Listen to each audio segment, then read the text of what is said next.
പ്രതിസന്ധി ഘട്ടങ്ങളിൽ സുരക്ഷിത നിക്ഷേപമാണ് സ്വർണം. വില കുതിച്ചുയർന്നതോടെ പലരും വലിയ അളവിൽ സ്വർണത്തിൽ നിക്ഷേപിച്ചിട്ടുണ്ട്. വലിയ ലാഭം പ്രതീക്ഷിച്ച് നിക്ഷേപിച്ചവരിൽ പലരും ഇപ്പോഴത്തെ ഇടിവിൽ കടുത്ത ആശങ്കയിലാണ്.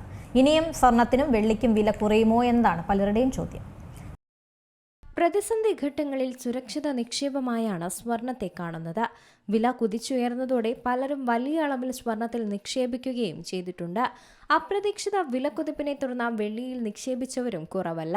അതേസമയം വലിയ ലാഭം പ്രതീക്ഷിച്ച് നിക്ഷേപിച്ചവരിൽ പലരും ഇപ്പോഴത്തെ ഇടിവിൽ കടുത്ത ആശങ്കയിലാണുള്ളത്.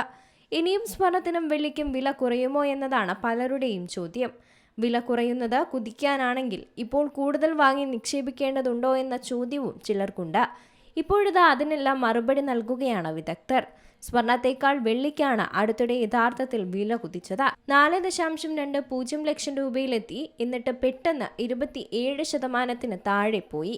സ്വർണം 10 ഗ്രാമിന് 1.60 ലക്ഷത്തിനും മുകളിലെത്തി. ആ ദിവസം തന്നെ ഏകദേശം 12% ഒറ്റയടിക്ക് താഴെ വന്നു. ഒരു ഇൻവെസ്റ്റ്മെന്റ് ആംഗിളിൽ പറയുകയാണെങ്കിൽ ഗോൾഡിന്റെയും സിൽവറിന്റെയും ഒക്കെ വില ഇക്വിറ്റിയുമായി താരതമ്യം ചെയ്യുമ്പോൾ ഭയങ്കരമായാണ് കയറ്റിറക്കങ്ങൾ ഉണ്ടായിട്ടുള്ളത്. ഏകദേശം 2011 വെള്ളി വില 55% താഴെ പോയി. ഈ വില തിരിച്ചു കയറാനായി ഏകദേശം 9 വർഷം എടുക്കേണ്ടി വന്നു. സ്വർണത്തിന്റെ വില 2020 കാലഘട്ടത്തിൽ 25% താഴെ ഇറങ്ങി. അത് തിരിച്ചു വരാനായി ഏകദേശം 7 വർഷത്തോളം എടുത്തു. സ്റ്റോക്ക് മാർക്കറ്റ് നോക്കുകയാണെങ്കിൽ 2010 27% മാർക്കറ്റ് കറക്ഷനാണ് വന്നത്. ഏകദേശം ഒരു 2.5-3 വർഷത്തിനുള്ളിൽ ആ പഴയ പ്രൈസിലേക്ക് തിരിച്ചു വന്നു. ഫ്ലക്ച്വേഷൻ മനസ്സിലാക്കണമെന്നുണ്ടെങ്കിൽ സിൽവർ ഒക്കെ ഏറ്റവും ഉയർന്ന നിലയിലെത്തി.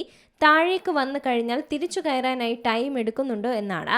ഇതിന്റെ പശ്ചാത്തലത്തിൽ പോർട്ട്ഫോളിയോയിൽ ഈ ലോഹങ്ങൾ 20% മുകളിലാണെങ്കിൽ അത് വേണമെങ്കിൽ കുറയ്ക്കാം.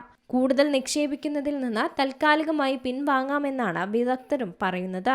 Business desk, C Malayalam news. ഏറ്റവും പുതിയ വാർത്തകളും വിശേഷങ്ങളും വിരൽത്തുമ്പിലറിയാൻ സി മലയാളം ന്യൂസ് എല്ലാ ഡിജിറ്റൽ പ്ലാറ്റ്ഫോമുകളിലും ലഭ്യം.